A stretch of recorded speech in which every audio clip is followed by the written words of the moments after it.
Hello everyone.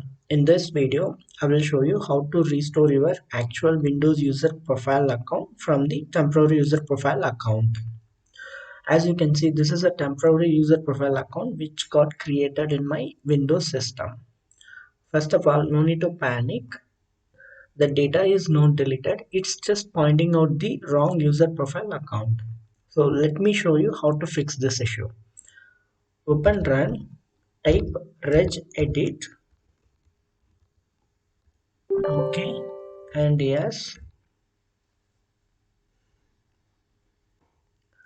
expand this HKey local machine, expand this software, expand this Microsoft directory, come all the way down,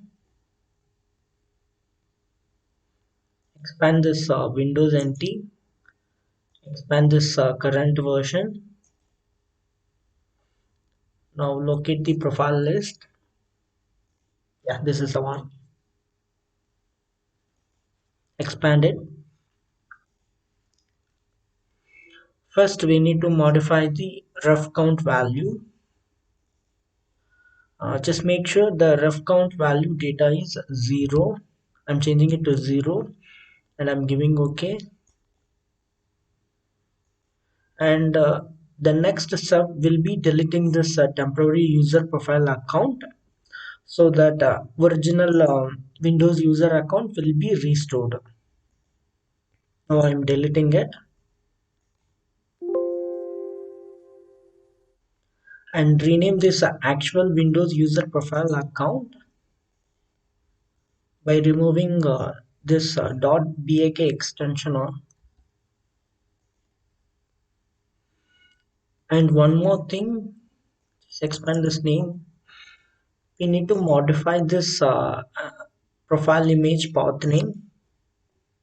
I'm changing back to my actual Windows username account.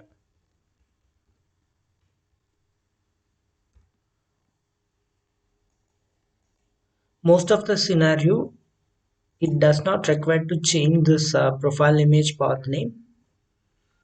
So I'm going to restart my PC now.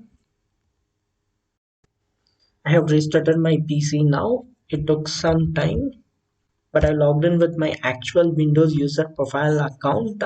As you can see, let me open and show you the reg editor as well, registry editor. Yeah. Now there is only one user account under profile list. There is no .bak profile, which means you're fine now. If you're still facing any issue or if you couldn't restore your actual user profile account, then you really have a corrupted user profile account. Thank you.